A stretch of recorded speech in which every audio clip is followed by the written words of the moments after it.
Up, up, up. Finish it. Drive. Drive. It is like hazy, no? Oh my God. Whew. Oh, I'm about to fuck my legs up. Look, that's how you know I'm prepared, man. I'm prepared. Got my belt and everything today. Whew. No. No. What happened? Oh no. Oh shit. We just replaced this entire thing. No.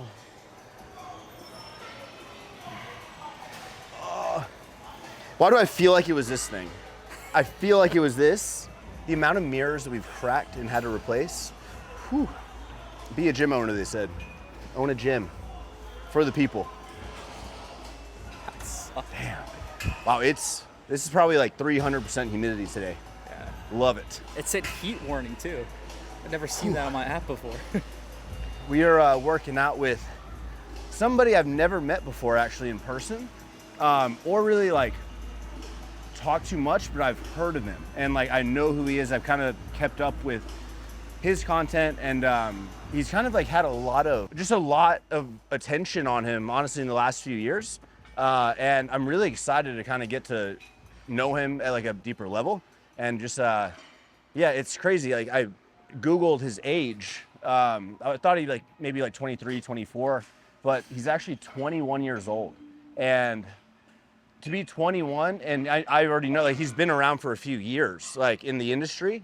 His name's popped up like multiple times. I've kind of kept up, like I said, for a few years now. So that means he's been in a position to have spotlight on him since what, like fucking 16, 17 years old, which is like, that's pretty crazy, guys. Like and he's big, like really big following and lots of engagement, lots of eyes on him. And I can only imagine, there's a lot of questions I'm already kind of building up because I want to ask him because there's already so much pressure, like putting yourself out there. And it's almost like everybody thinks they want to start so young and like have all, you know, this momentum and these eyeballs and stuff young. And it's such a blessing, 100%. But I know that like, there's gotta be a lot that comes along with it when you're fucking 16, 17 years old, getting that kind of attention. Like think back to yourself when you were 17 or 18 and like how your brain was processing. I'm thinking about how I acted, how I was. Like, I have grown up a lot on my channel. I've had my channel for like 11, 12 years. But I started, I was like 19, 20 as well, but that's different than like 16, 17. So I'm really excited to get a feel for him, chat it up with him, hit some legs today. And yeah, we're just gonna meet out here in a few minutes. I'm a little early. I'm gonna start sipping my pre-workout. Today I've got my Ghost Legend, which is the pre, and then I've got a scoop of pump as well. As always, you can save 20% off an entire Ghost order by using code Guzman. Save you 20. And yeah, let's start. Got my belt. I'm supposed to have either Smith squats or barbell back squats. I can do either. Let's do Smith. Let's do Smith, yeah. And then, like, are you on any sort of program right now or just, okay, sweet. I'm free. I'll follow you. I've always kind of done push-pull leg routine, split, moderate volume, like 5 to 6 exercises. Okay. Really been more like the 5 exercises, but yeah. I was gonna say 6 is still pretty high. Yeah, 6 is high, so I'm loving the 5 and showing fucking ham on the sets, keeping form, you know? Yeah, no, I'm the same way. Like over the years, I just noticed how much less I need. Yeah. Before I'd always go in and be like, yeah, 5 sets of whatever, 12 to 15, and then. Yeah, like less is more, and it's so fucking true. Yeah.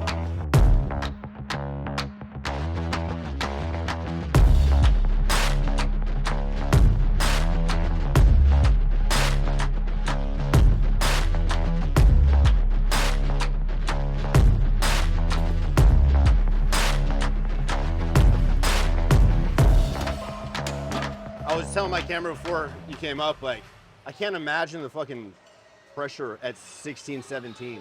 Yeah. That many eyeballs can, like, it's a blessing, 100,000,000%. But like, I just know like me at 18, 17 was, I mean, yeah, I wasn't even developed. You know what I mean? Yeah, I think like because when I first started lifting, I was still playing soccer and stuff. And so a lot of my content was just the stuff that I was doing anyways. Like I was just lifting, I was training for soccer, all these different things. And then it was basically just these guys kind of following along, filming and documenting it. So it wasn't really as much pressure as it like Did seemed. you feel like did you ever get, when was there like spike or was it more gradual? Okay, so like when I stopped playing soccer, it really spiked. But 2018 was the first year that it did like pop off. Okay. And then like as soon as I went all in and kind of like the social media side of things, started doing like being able to like go and travel to different places because I wasn't tied down to one specific place, then I started to see even more So growth. were you in high school and then like, were you looking at colleges? Were you looking at playing soccer? Yeah, so I was gonna actually get a scholarship overseas. I was gonna do online schooling. I was supposed to be moving to Spain, and then the pandemic hit, and Spain got locked down like the hardest. They basically said like, you'd have to be in the hotel with other like athletes on the team, and you wouldn't be able to go outside at all other than like maybe once per day. So it was like stay in the US or go do that? That was like the option? Yeah, essentially. And so like, we at this point, like, we'd already developed the social side of things. Like we'd kind of already been established in that space enough to know like, okay, we have potential to keep building it. And so I made the decision, like I'm already trying to find the time between like 3 training sessions with my team to go to the gym and film content and train and stuff. Maybe it's just worth it for me to kind of make that transition. And when I did, then I saw like So 2018, is that the year that you really like, I mean, obviously shifted from soccer training to straight up like bodybuilding, and then it was end of 2019, early 2020 is when I shifted, yeah. And when did you get like the peeled Tristan that everybody knows? Probably like, I mean, I've always been lean. I think that was kind of like the X factor in the initial stages. But like 2020 was when I was all in on bodybuilding. So I kind of like, just the nature of me being solely focused on like that, I was like, oh, well, I might as well just get leaner and leaner and leaner and leaner. And so like, I guess 2020 was when it started. And then kind of 2021 was when I was like, okay, I probably should like bulk and actually put on some size. So it was only a year to 18 months, 2 years that you were like really like. Yeah, when I was like actually like probably like close to stage conditioning was like a year. But before that, like I've always been sub probably 10% body fat up until And like you never this fall. stepped on stage, did you? No, the only time I've ever stepped on stage was before I even started social media, and it was for a guest posing because this guy back home in Canada was like, oh, you're this young kid or whatever. He always saw me in the gym training and stuff. And so he's like, you want to come to my like show? And so I was like, I mean, I guess so, why not? Like it's an opportunity, so. Come on, nice, come on. You let's stretch, drive. Come on, go, go, go, go, go. Ah, shit, my turn. Keep, drive. Yeah. Come on. Push away, come on, drive. Yeah. Woo! Holy, I just got dizzy as Yeah, shit 8 too. reps in. Wow. Yeah. Woo, let's give it a minute.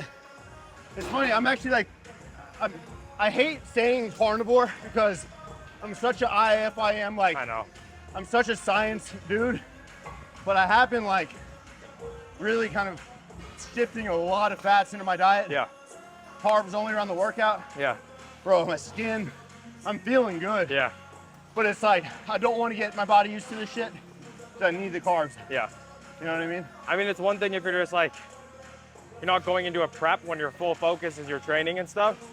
But for me, what I found personally when I did low carb carnivore is my mental clarity went up, like throughout my days was spot on. I'm productive as hell. And it's just hard to eat a lot of food if it's just protein and fats, obviously, but it does feel better, I find, mentally, and just like, I'm just sharp the whole day. Yeah.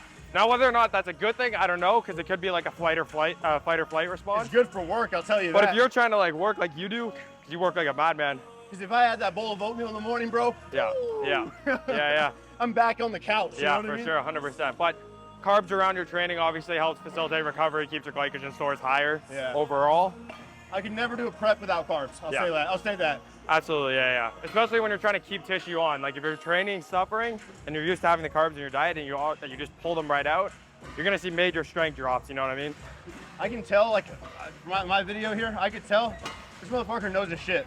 There's not a lot of people you talk to that, like, truly understand. Like, there's a lot of people that look good, a lot of people that can train intense and shit, but as soon as you bring in a conversation, like, about macronutrition, about, you know, retaining tissue and shit, and, like, just all this shit we're talking about, it's like, that's a different level of training understanding and nutrition understanding that you normally don't see in, like, younger people. Thank you. Yeah, it's dope. Who do you like follow? Who do you really follow to learn all this shit? I mean, I've learned stuff over the years a ton, just through like being able. I've been blessed with opportunities to train with like top level coaches, Chris Cormier, like Ryan Terry, Derek Lunsford, Yeah. like Jeremy Bundy, all the top like Olympians, and it's like I can kind of pick from each person. But it is amazing when you train with certain people, like you have an understanding. Like genetics can take you a very long way, especially in bodybuilding.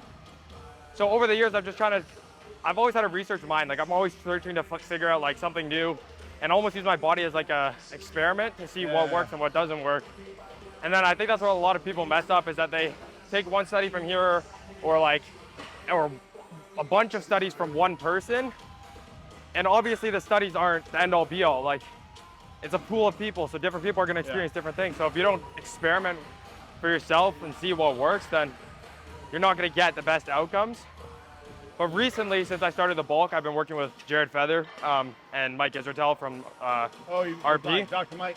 So I've been taking a lot of stuff from them, obviously, with like reintroducing carbs and a lot of the technical adjustments. Yeah.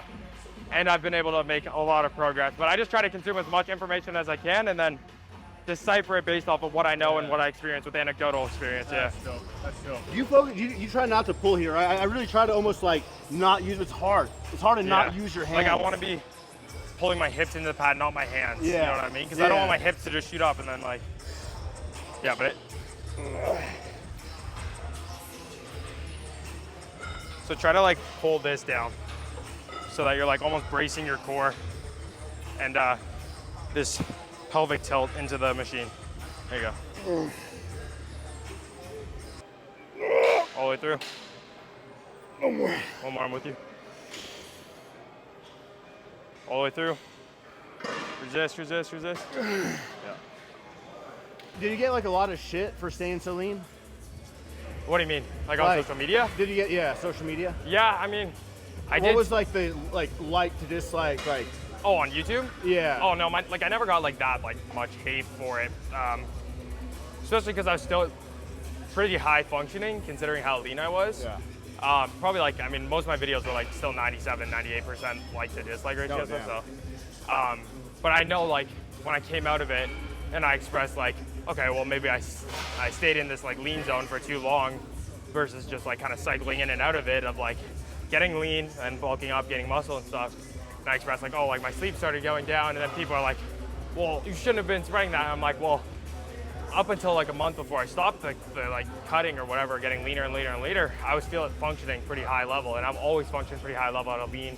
Like right now, I feel more uncomfortable than if I was like probably like 8-9% body fat. Yeah. And so like people don't understand the difference between genetic set points. Like some people can operate at an extremely high level at 8 or 9% body fat, and then some people need to be at 15% body fat. Now, it's one thing to say that it's optimal for building muscle, but like to function as like a social media creator or a business owner. Yeah, like, but you're on the natural high already. Yeah. If you're lean, getting results, not just, but you're seeing your following go up, income come up, opportunity come up. Why the hell would you stop? Yeah, and then sometimes you just get so like, it's not even a conscious effort. It's like things are going well and I'm doing what I'm doing. Yeah. Why would I change? I feel that shit. Yeah. For me, that was like every single calendar year, summer shredding. I would do a show, not necessarily because I was trying to advance in rankings or anything, just because like I knew that's when I would peak my series, peak the hype, peak the optimize my videos and photos and shit. And I would just like plan every year around it. Is that great and optimal? For hell no. Yeah. Right? But I did it because I was like seeing results. Yeah. You know? So I feel that. The journey creates itself with those sort of things, right? It's like road to show, where kind of like people are literally following along the journey. That's why like I think creators like Sam Sulek are doing so well right now, because it's like literally day one, day two, day three, like people are following along to see the progression. And so like when you have some sort of set goal or set date in mind, especially like a show like that, people are gonna be more likely to follow along because they see there's actual progress happening. And I think that's like why people follow creators in the first place is one, relatability, of course. Like they see something in them that they want to aspire to be like, or they see a part of themselves in that creator. And then the second thing is seeing the progression. And a lot of times in the fitness industry, it's motivating to see that progression. So they can hopefully kind of what take better the way same than course. seeing the scale go down, 100%. the shreds come up, Yeah. right? It's like the easiest fucking For way sure. to track it. 100%. You have objective numbers, like, yeah.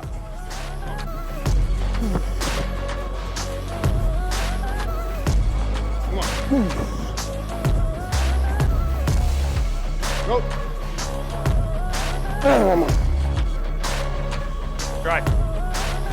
Up, up, up. Finish it. Resist it. Resist it. Resist it. Yeah. Woo. I heard some quote that was saying that like the #1 goal for kids now is to be an influencer. Yeah, it's wild. And it's like, I'm sure when you got into it, there's no money involved. Like you're just doing it because you love creating content and you love just documenting your journey. And so it's the same thing for me. Had I gotten into it, like thinking, oh, I need to make money, I need to build this business, I need to sell my merch, I need to like do all these different things. I don't know if I would have started in the first place. It would have been like a full-time job at like 14, 15 years old versus like just enjoying the process and then Exactly. just building It's almost like everything kind of feels fabricated to a certain point now. Yeah. And it's, I don't know, it's, but I feel you can see it also Yeah. pretty clearly and easily. So, Yeah. I mean, honestly, like it's not, I feel like it's actually not every day you see a ton of new like people that you see starting for like what you think are the right reasons, you know? Like 100%. everything's for automatic discount codes and sponsorships and like this is this, but it's like, other than that, where's the substance? Yeah. Do you enjoy the content side or no, not as much? So I enjoy, and I tell the people this all the time, I enjoy the editing process. Like I edit all my videos, but I enjoy the editing process more than I do the actual like creation of the content. Yeah. Because I find that's where you can actually tell a story with editing and create the videos that you want to create. And I think after I stopped playing soccer, which was more skill-based, and I started posting photos of my physique, like it's kind of like, it's cool, yeah, like it's great that you've like built this physique, but like there's not much skill above like as soon as you get the basics mastered, it's just progressing and just genetics at that point. So I think having some sort of other creative outlet outside of just picking heavy circles up and down like over and over and over again on Instagram, YouTube, TikTok. Bro, I can relate to that shit. Yeah. If we were almost making like what I thought were masterpieces on YouTube, right? Yeah. And it's like they were so fun to make for so many years, where it's like every single one felt like a project. Yeah. And you finally sign off the project, you finish the thumbnail, the cover art. All right, that one's gonna go. Yeah. And I do miss that to an aspect. Now it feels so raw, which is good, but it's all, I do miss the creative input that was like needed to really optimize it. You know? All the way through. Resist, resist, resist. Did someone drop a lot of weight or something? I have PTSD. One time at our old gym, we had a guy on the flat bench. Yeah. And it was one of the older Cybex flat benches. Yeah. Bro, but he was known for like really racking the weight hard and shit. Yeah. Fucking racked it and it bounced. It was like 225. Bounced off the rack. Yeah. He let it go. Oh my God. And his jaw just like, he literally like, his whole jaw was off. Like, Bro, what the? like, that was here or the old No, gym? that was the old gym. Holy shit. Like, so anytime I hear anything like even resemble like I'm like, who just hurt themselves? Yeah, whose jaw's broken? It's just crazy, but yeah, right, like, ha. Oh my God, that's awful. He tried to say it was my bench. I was like, bro, he like slung it, but we had it on camera, but like, fucking man, that was like PTSD. Shit, that's horrifying. Yeah. What the fuck? We built ourselves up to like 1.1 million, like just without any shorts and stuff, and I feel like shorts have inflated the numbers like crazy. It's wild, bro, because we have this conversation all the time. Yeah.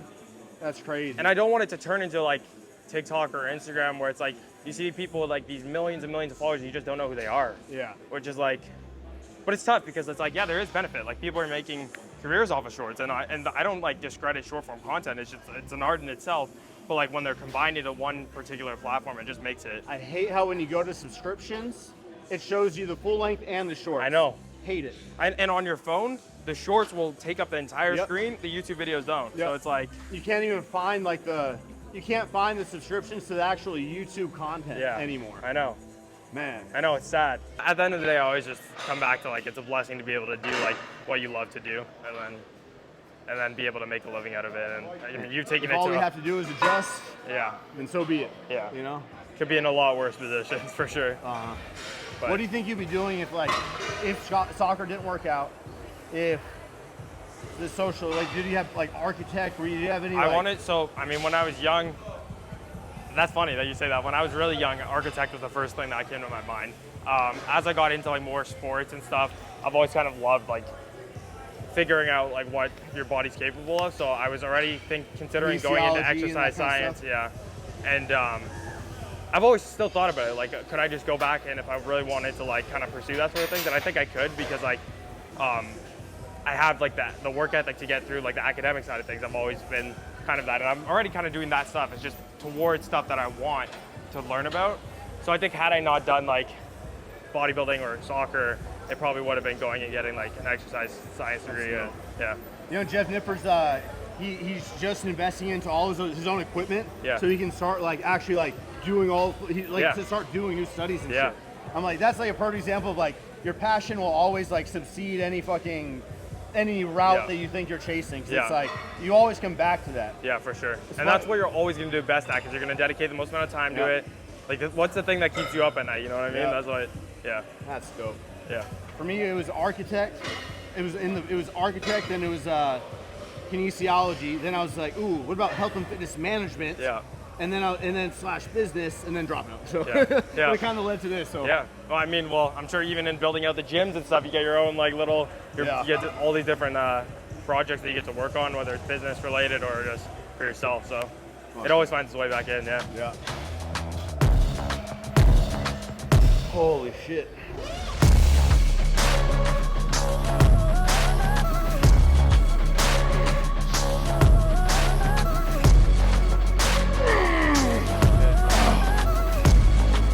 No knee sleeves, no belt, nothing. I used to, and then I started training the way like slow eccentrics and full range of motion. My knees, any knee pain I had, I used to have patella tendonitis in my left knee, all went away.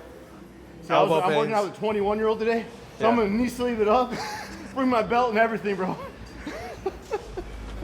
Whatever keeps you there, Joe.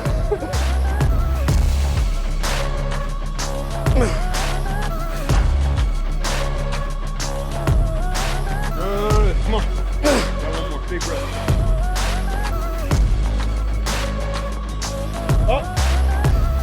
Good. I haven't trained with Ryan Terry. I want to train with Ryan Terry. He's really good to train with, yeah. He's very like intuitive with his training. Yeah. Which I'm sure Veteran. like over the years, yeah. His journey has been insane with the Olympia.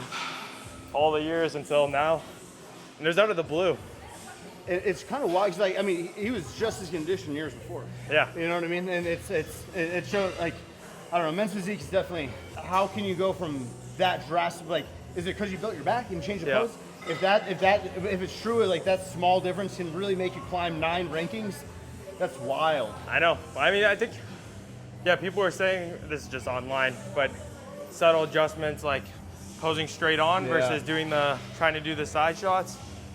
I mean, I've always thought he had like an amazing physique, That's like my no favorite question. physique. Yeah, like the most symmetry, Yeah. most like superhero-esque I found.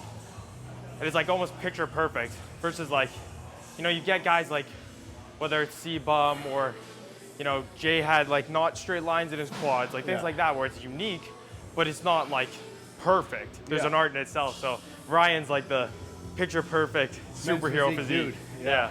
What do you do, classic or what do you bodybuilding? What would you want to do? Probably classic, but if I'm in the right shape, I could probably just do both. Like, especially for my first show, kind of to see where I line up. I definitely wouldn't do physique though, just because legs are probably like one of the things that would be a differentiating factor. It's one of my strongest body parts. So. 100%. Yeah. Fuck yeah. Your legs lean up like crazy too? Yeah, like that. They always get lean first. My hamstrings like don't lose the lines. I have like quad feathering most of the time and stuff. So. Have you talked to Jeremy since he ripped his shit? Again? Well, no, since his. He did it twice. He just ripped it again. Yeah. Is that why he's in so much more pain? He fell off his the scooter, and he tore it again. The same one? It was doing well. Like he was recovering well. He said he was that's coming. why he's in a lot of pain? Yeah, because he was like on the couch. He was like basically doing everything he can with like peptides and stem cells, I think, and stuff, and just trying to get like healed up as fast as he could. Because like, I mean, he was supposed to be prepping. I don't know. I'm gonna see him in next week in LA. If he's good enough to come out, but like, fuck, man, it's terrible, man. So like ground zero, he had to restart. Yeah, basically, yeah, completely re-ruptured. You follow Brandon Harding? Yeah. Bro, did you see a side chest, bro? A side chest. His fucking rear delt completely popped detached. Off. Doing a side chest.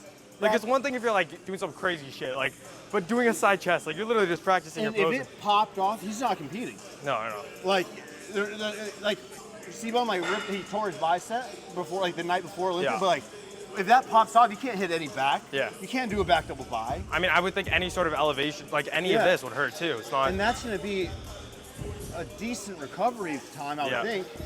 Right? Do you think you need surgery to reattach? He posted a picture of it and it was just like off. Yeah. So like you probably They're need going to surgery. have to reattach it. 18-week prep for that to happen 2 weeks out. Bro. Like- That's insane. That would break my heart.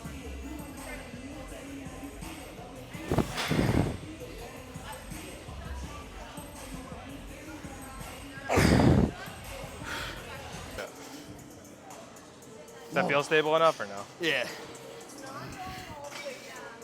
I'm actually shocked with my balance right now. Athlete. Oh, nope. God damn it. Spoke too soon.